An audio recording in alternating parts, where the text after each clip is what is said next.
it can be dodged away from. I'm wondering what they want to go for here. Jungler, Someone who can peel. Let's hear from the crowd. would be pretty safe. They go for the Noise. CC. Yeah, So it's almost like right now whoever bans the Angela picks up the CC, right? Now it's Alter Ego who do it. Don't know if it will work the same way that Aura made it work, which is they didn't make it work. Aside from the Angela, what goes well with the CC? I mean, it's almost gonna be a healer, but I feel like with Angela, it's like the perfect match because you can always teleport into that CC when, you know, just trying to assert the pressure and the DPS. If you can create space, the CC is good. And I think for Alter Ego, they kind of already have that space. They have a Herod, they have a Lo Yi. It'll make it very hard for Aura to choose who to target because there's so many members from Alter Ego dealing damage. Almost everyone is a very good damage outputter. Ruby is roamed on. That's still the Cho. We said it earlier, and then the Varia too. Now we just have to see what goes where. is a Baratz gonna go to jungle, or is it gonna be the Joy? Yaoi special with the Cho. I mean, he has his own skin, so that is going to be his signature hero picked up now. Lastly, for Alter Ego. Does Fred make sense here for Alter Ego? Yeah, Who? Fredrin. Fredrin. Yeah, I think it might. I think Sensible, right? But Natan jungle? Nah, they don't have enough frontline.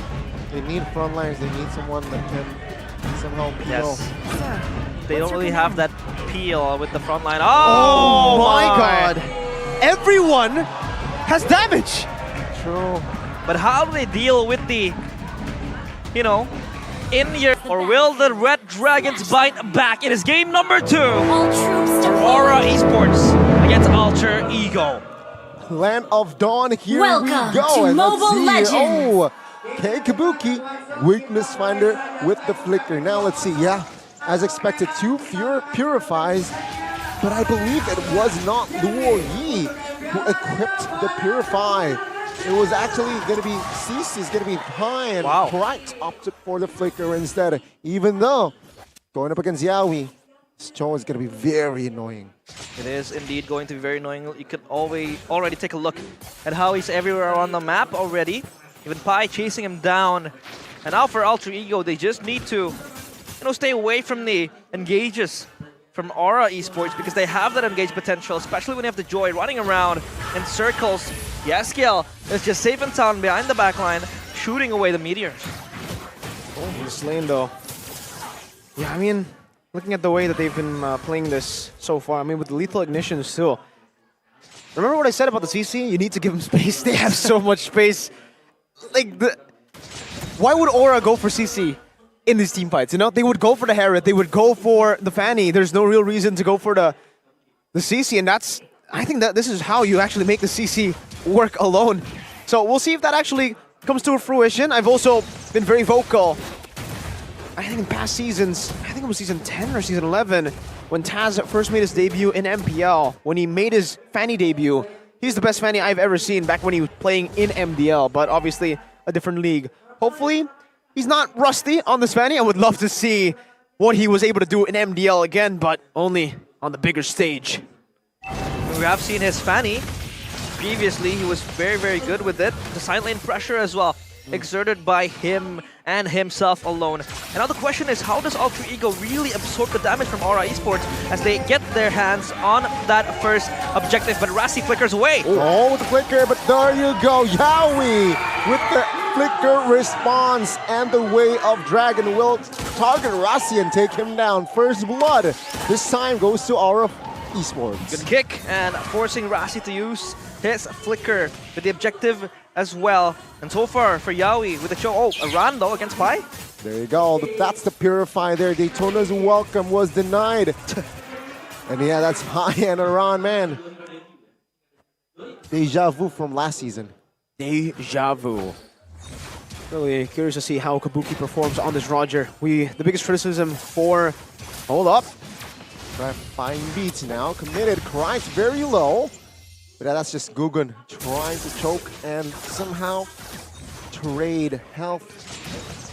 against White. Yeah. To finish the point, biggest criticism to Kabuki for the last 4 weeks has been his hero pool not being too good. Only Claude and Carry he's found success on. So if he does find success on this Roger, that'll be another hero added into the pool of Kabuki. Windtalker first item. Oh, actually, I think he's going to go for the Haas Claws first item. An interesting start. It's usually always Windtalker first, right? But also, for Nino, looks to be a Thunderbelt start. Thunderbelt in the hands of Harris. Yaoi again checking the brush. Kick goes on. The Dragon again onto Rossi, and Rossi 1 HP will not survive. Gugun securing the kill now. Nino looking for a trade here, but Yaoi will have enough resources and recalls to escape. You have that base check potential when you're playing the Cho, especially with the escapes you have. With a few hits, but a run. Daytona's welcome connected, and of course Gugun will be there. Around securing a kill. Fanny goes down, and Alter Ego, they will not be idle. And they will find the revenge on towards Joy instead, and Iran. That's a good 1-2 punch back from Alter Ego. So who's it worth for, right? That's the big question. It's good. They'll have much more prio when it comes to the turtle because Taz doesn't have the purple buff. But you've also given Sir Pai a few kills to play with now on the CC that can act as the third carry. I was going to say secondary, but they have so many carries I have to count. Well, look at Yaoi. It's just exerting pressure again and again. They cancel the turtle though, and now it's this time. I feel like it's still contestable for Gugun, but he's still down in the bottom lane, clearing up his orange buff.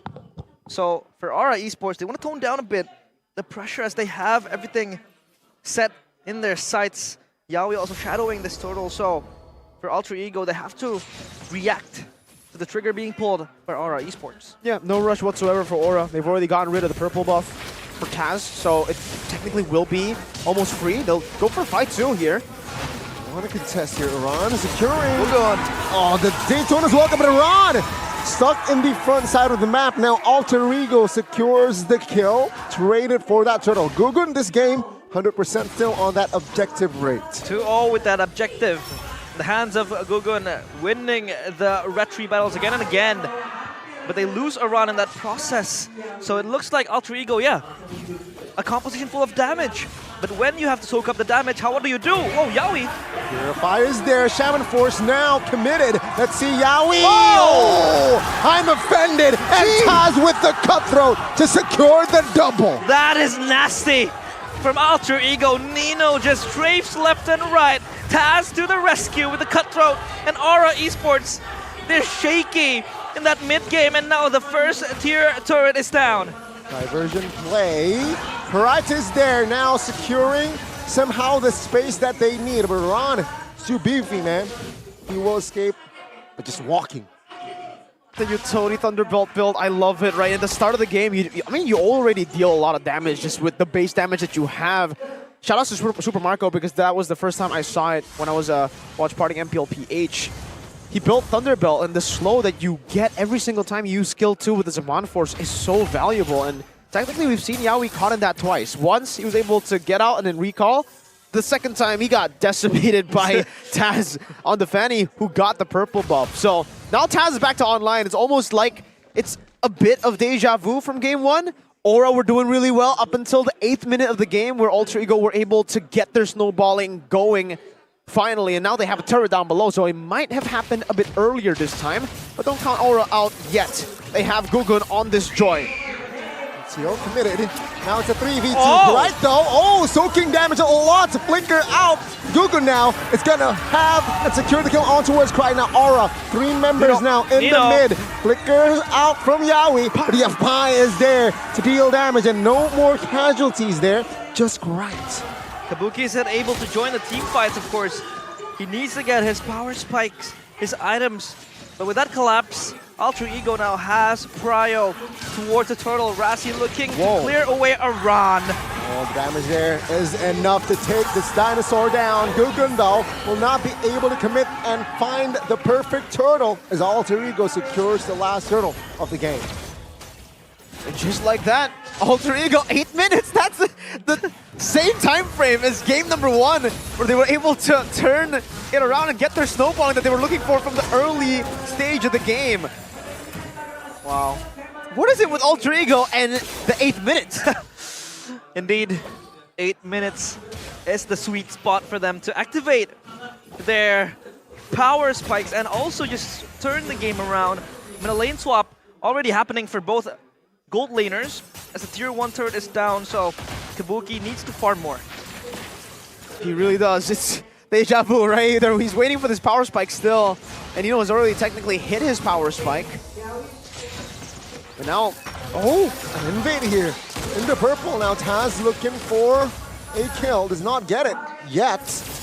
But yeah, they will be able to secure the outer top lane. We have seen, at least from the previous game, Fanny, her purple buff being invaded, but now it's Taz invading Aura's purple buff. So for Alter Ego, it looks like they're very confident in going to the jungle of Aura Esports.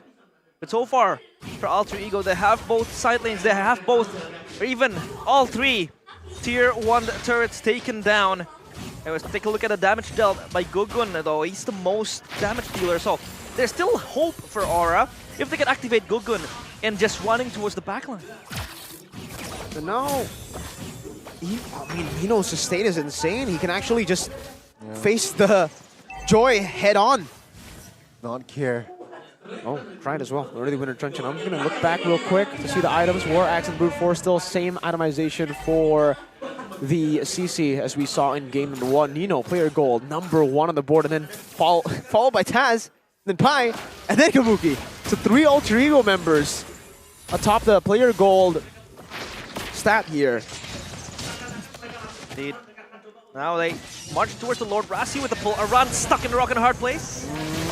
Are they going to commit this one? Oh, Rossi caught, has the immortality though. Nino with the back of Digimon Force now. Damage is there. Rossi does not fall as now Kabuki is on the hunt. He finds Rossi, he finds Nino as well. But in the backside, Tuz wasn't able to make a play.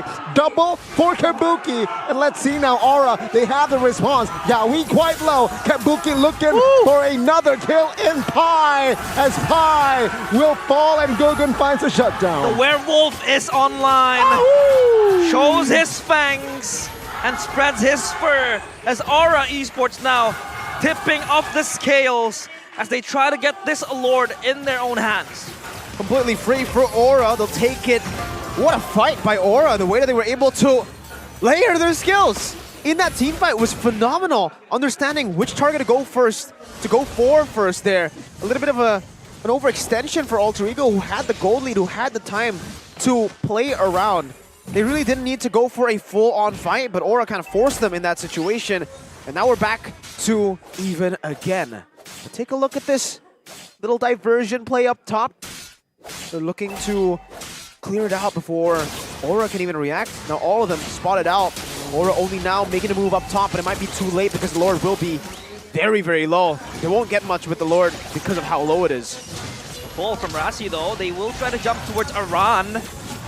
They might commit a fight here. Nino still very sustainable. And yeah, that is the first Lord though.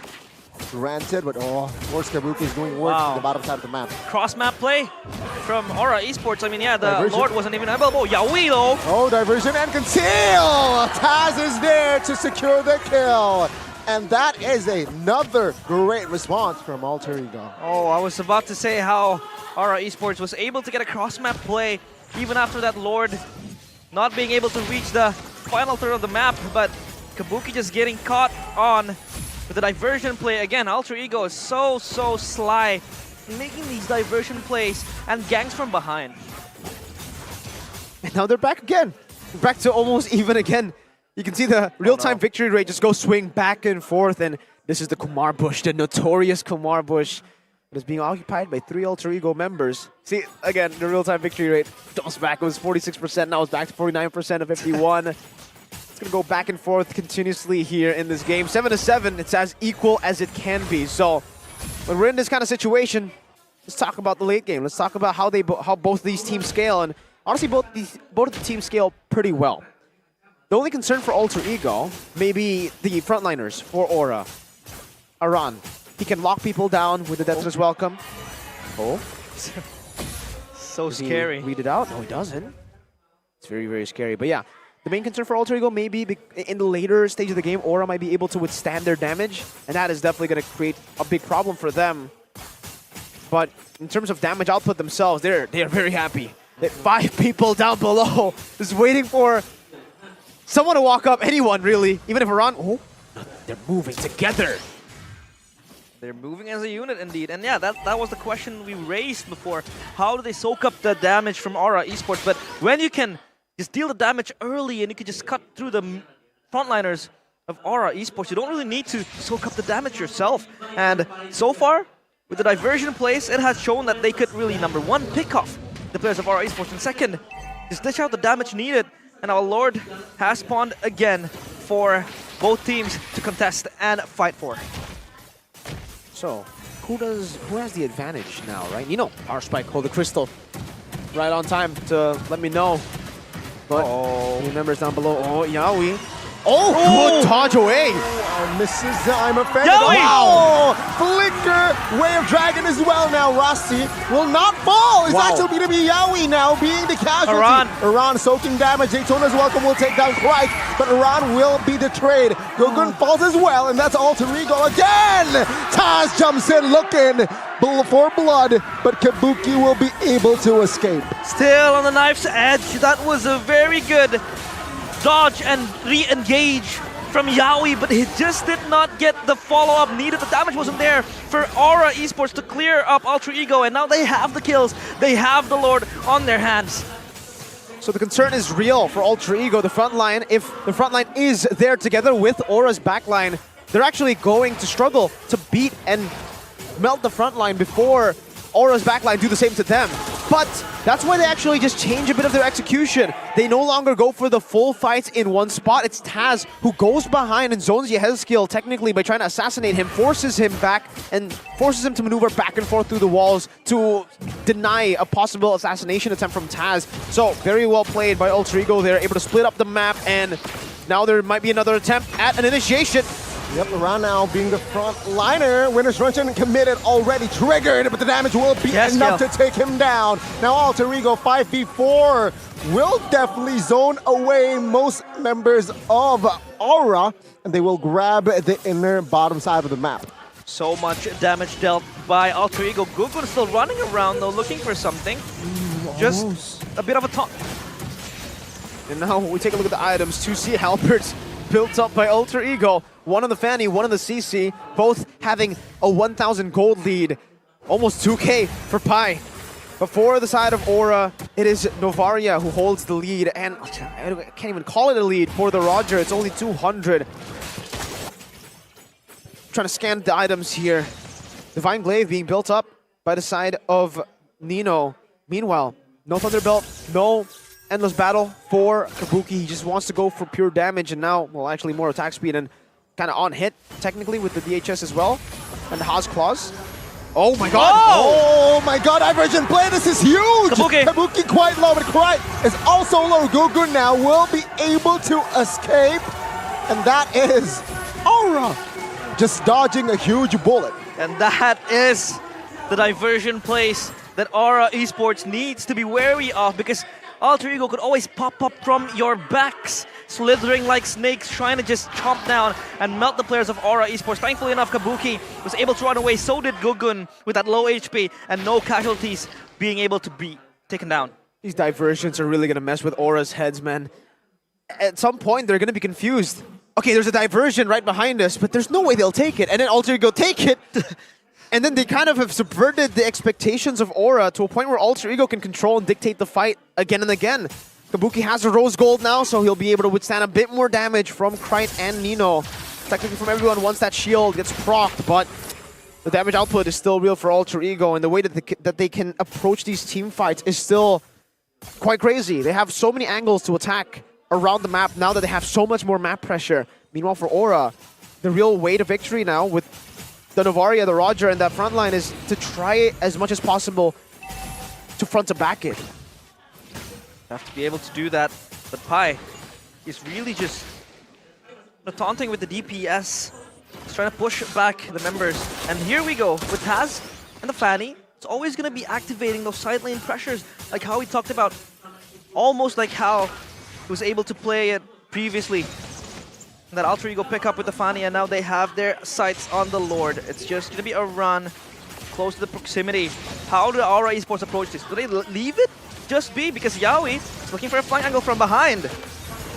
Yawi looking for an angle again. Whoa! Finds! Remember, the follow-up damage isn't That's right. enough. Now Taz looking for Kabuki. The damage won't be enough. It's actually Kabuki who takes Taz down. Right. Aron will fall as well as Krite escapes barely with 1 HP. And now Alter Ego, will they commit again? Gugun quite healthy. Yes, Kill finds a mark.